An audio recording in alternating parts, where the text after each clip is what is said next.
Michel, couturier du son, c'est toi qui habilles les plus grands défilés de mode, Chanel, Dior, Fendi avec de la musique. Est-ce que couturier du son, ça te va? Oui, ça va. Enfin, moi, j'aime bien aussi dire musique supervisor parce que c'est un côté un peu filmique et que je trouve ça plutôt pas mal. À l'époque, tu avais un job qui était incroyable, c'est que tu remplissais l'iPod de Karl Lagerfeld. Oui, entre autres, oui. C'est quoi cette histoire? Pas l'iPod, les iPods. Les iPods, ouais. Parce qu'il y en avait un wagon. Parce que lui, il faisait je me rappelle, il avait fait des sorties incroyables quand Steve Jobs avait annoncé l'iPod. Et lui, il avait dit, vous allez voir, c'est la révolution. On peut avoir tellement de morceaux dans un appareil. Lui, il a décidé d'en faire des tonnes, en fait. Il voulait toute la musique, c'est ça? Toute la musique. Et puis, de toute façon, moi, je savais que l'iPod, c'était destiné à un succès, un tel succès, parce que je l'ai reçu. Il est sorti en novembre 2011, je me souviens très bien. J'ai gardé mon premier. Et pour moi, c'était la révolution. Voilà, parce que pareil. Et un jour, je lui ai montré, je dis, voyez, Karl, je viens vous voir un rendez-vous. J'ai 2000 morceaux là-dessus. On va tout écouter avec le iPod. Et là, il a dit, oh, ok. Voilà. Et quand Karl Lagerfeld parle de notre invité Michel Gaubert, ça donne ça. Moi, j'ai une connexion avec ce monde, pas Michel Gaubert, le fameux sound stylist, comme on l'appelle, parce que DJ, ça veut pas très joli comme nom, et puis ça veut rien dire. C'est ce monsieur, c'est un bonhomme marrant, sympathique, qui fait toutes les musiques pour tous les défilés, enfin, en tout cas pour beaucoup, pas uniquement Chanel, il fait aussi Lagerfeld, il fait Fendi, il fait Saint-Laurent, il fait Balenciaga, il fait plein de monde. Mais il est génial, c'est une personne extraordinaire, et qui a une connexion avec le monde de la musique comme personne, parce que tout le monde veut qu'il a des musiques, des groupes qui viennent de sortir dans ses bandes, donc on lui envoie tout avant tout le monde. Et par exemple, un de mes cadeaux favoris, c'est de remplir les iPods par lui et de donner aux gens, parce que personne n'a tous ces trucs, personne ne connaît ça, et ça c'est évidemment un cadeau qui plaît beaucoup, parce qu'un iPod c'est bien gentil, mais vide c'est horrible, et qui a envie de le remplir? Quand Karl Lagerfeld parle de vous, on voit en substance que offrir de la musique, partager de la musique, c'est un des meilleurs cadeaux qu'on puisse faire à quelqu'un qu'on aime. Je trouve aussi, oui, parce qu'en fin de compte, offrir de la musique à quelqu'un, c'est aussi offrir un bout de culture, c'est offrir un bout de ses connaissances, donc c'est partager ses connaissances. Et principalement dans mon travail, ce que j'aime bien, c'est partager mes connaissances. Voilà. Est-ce que la meilleure façon de séduire quelqu'un ou d'être séduit, c'est par une playlist? Je sais pas si c'est la meilleure façon, mais en tout cas, c'en est une bonne, oui. C'en est une bonne. Quand on vous envoie une playlist, on peut vous plaire? Oui. Moi aussi. Voilà. Michel Gaubert, vous êtes avec nous. Vous êtes né à Boulogne à la fin des années 50, grandi en région parisienne. Votre mère était une libraire passionnée de mode. Oui. Petit, vous intéressez déjà au son. Vous consacrez vos journées sans école à écouter de la musique, du jazz, du Gainsbourg, David Bowie et là, Ziggy Stardust. Voilà. Pourquoi ça a été un choc, Ziggy Stardust? Ziggy Stardust, en fin de compte, en analysant un peu la chose,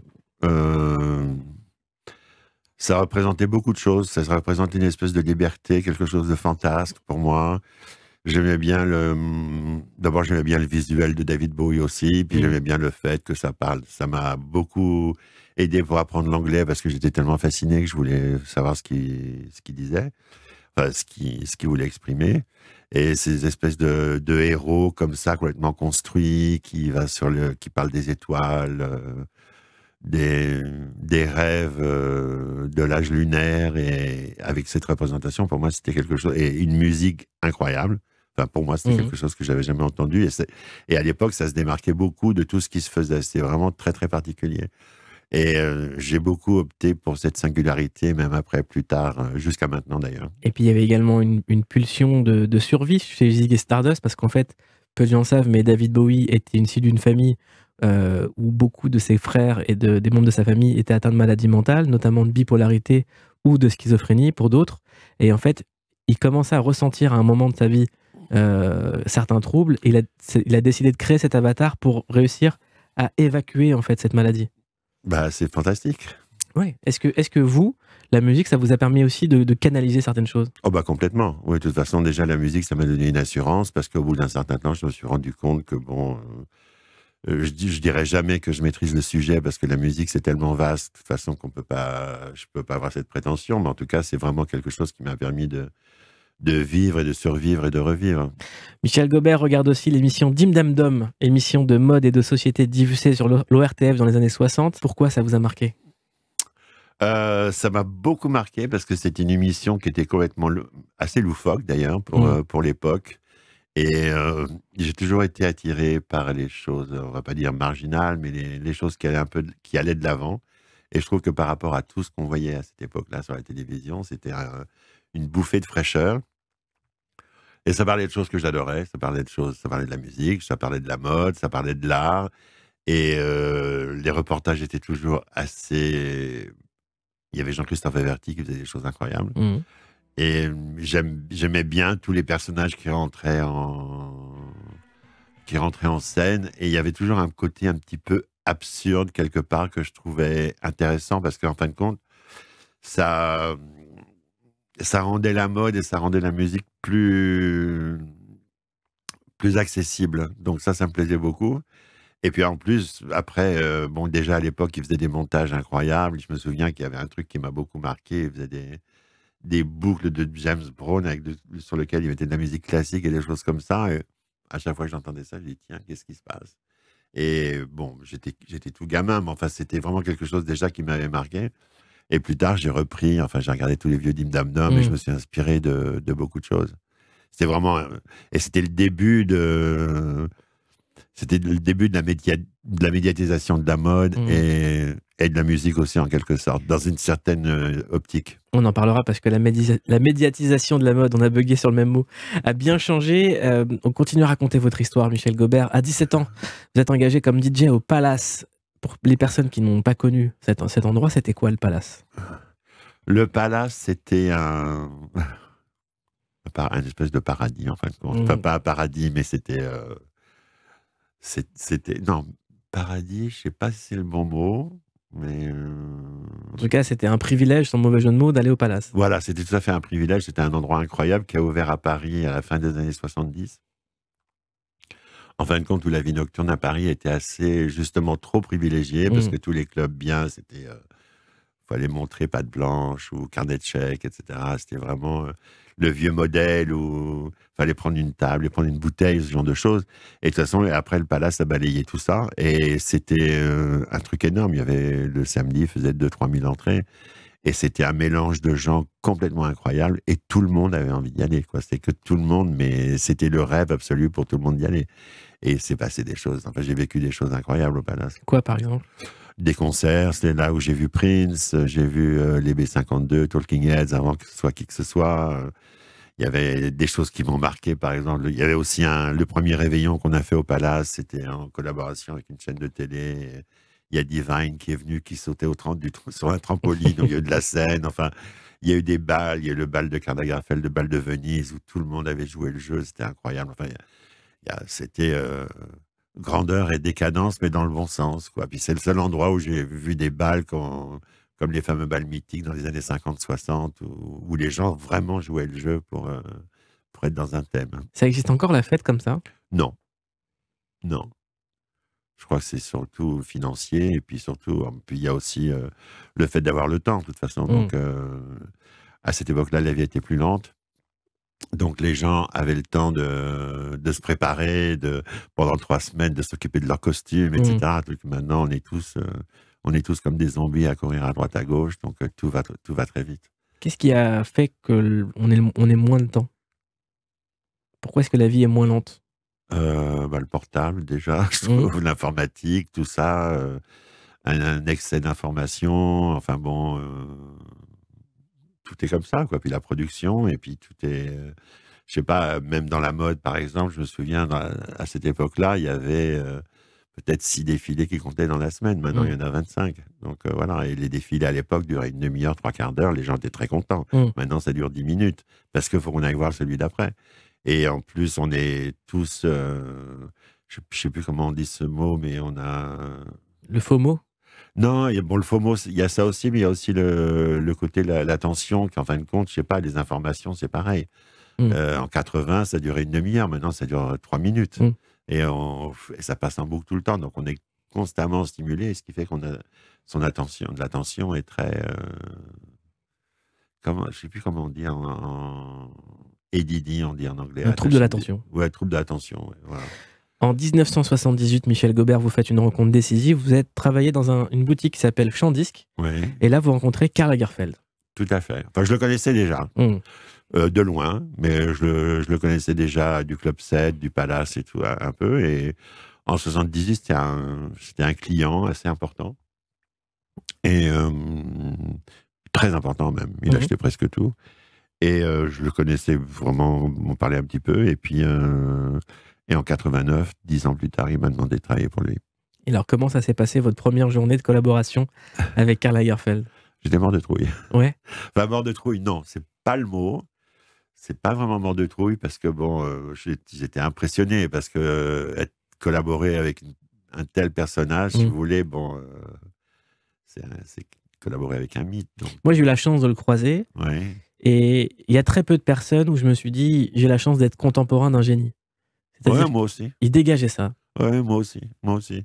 Franchement, je dis, je suis ravi, mais au-delà de ravi d'avoir collaboré avec lui pendant 30 ans, parce que c'était un mec absolument génial. Donc, au-delà de ce qu'on peut penser, je trouve que après, il a une image qui est ce qu'il y a. Mais enfin bon, moi, je le connais plus en interne et c'était un génie. Et qu'est-ce qui vous a le plus impressionné durant toute votre collaboration, à travers les conversations que vous avez avec lui? À quel moment vous a le plus impressionné? Qu'est-ce que vous garderez en tête? Il y a beaucoup de choses, mais déjà, sa compréhension des gens, de toute façon, parce que, pareil, je trouve que Karl, on avait souvent l'impression qu'il était au-dessus de tout ça, et en fin de compte, il était très... Humble? Humble, non, c'est pas le mot, mais enfin, il était très intéressé par les gens. Vous alliez le voir, il voulait savoir qui vous étiez. C'était vraiment... Et tout ça, parce que c'était aussi un vampire d'information, donc ça lui servait aussi, mais il le faisait bien. Sa volonté aussi, tout est possible. Rien ne l'arrête. Ça m'a aussi beaucoup aidé, parce qu'en fin de compte, je me dis, moi, c'est pareil. Si je dois faire ça, je le ferai, et j'irai au bout du truc. Donc, il m'a montré beaucoup d'exemples comme ça. Et puis, il s'est montré très généreux aussi un moment avec moi, où ça m'a beaucoup touché, en fin de compte. Donc, je sais qu'il m'aimait bien, mais voilà, j'ai perdu mon ami de 35 ans, et quand ça s'est passé, Karl a été absolument génial avec moi. Voilà, donc il a fait des choses que pas beaucoup de gens... Enfin, il a agi d'une façon, si vous voulez, où pas beaucoup de gens pour qui je travaille ont fait la même chose.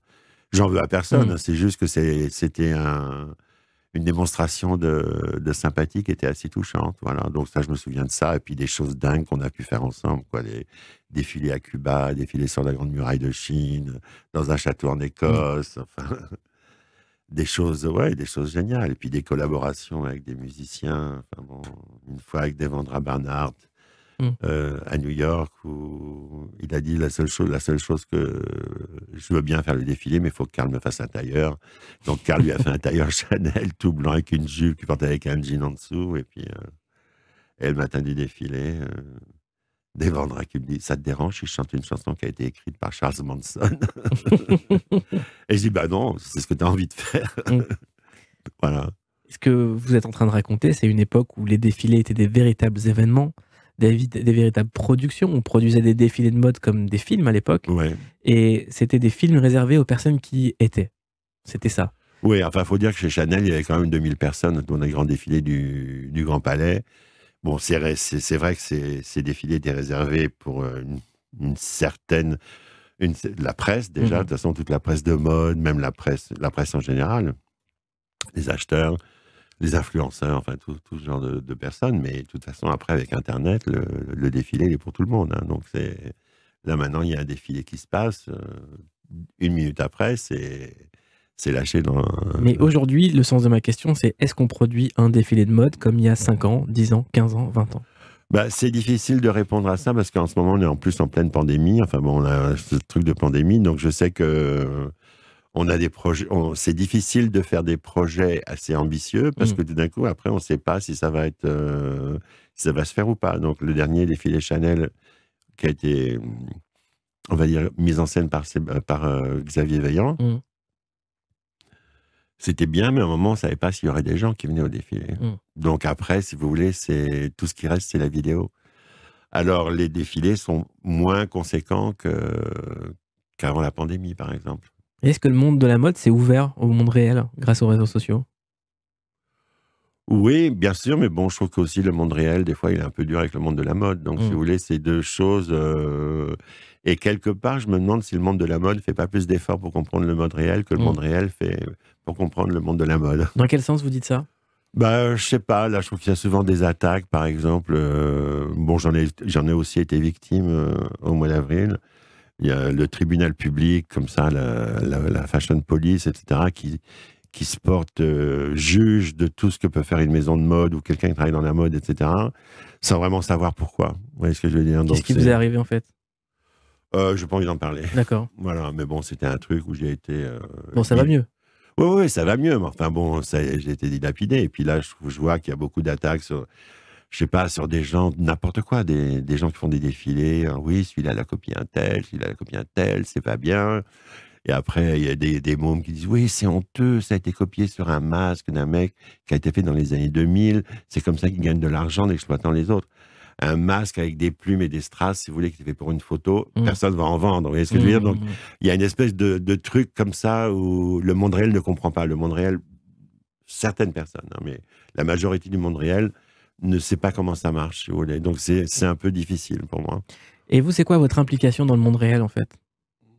Comment ça? Bah justement, parce que je savais pas qu'il y avait un monde. C'est quoi la différence entre le monde réel et le monde de la mode? J'en vois pas. Dans le monde de la mode, on sait qui vous êtes. Ouais. Vous êtes un DJ, un metteur en son, vous êtes quelqu'un qui accompagnait les défilés. Et dans le monde réel, c'est quoi votre regard là-dessus? Le Michel Gobert du quotidien.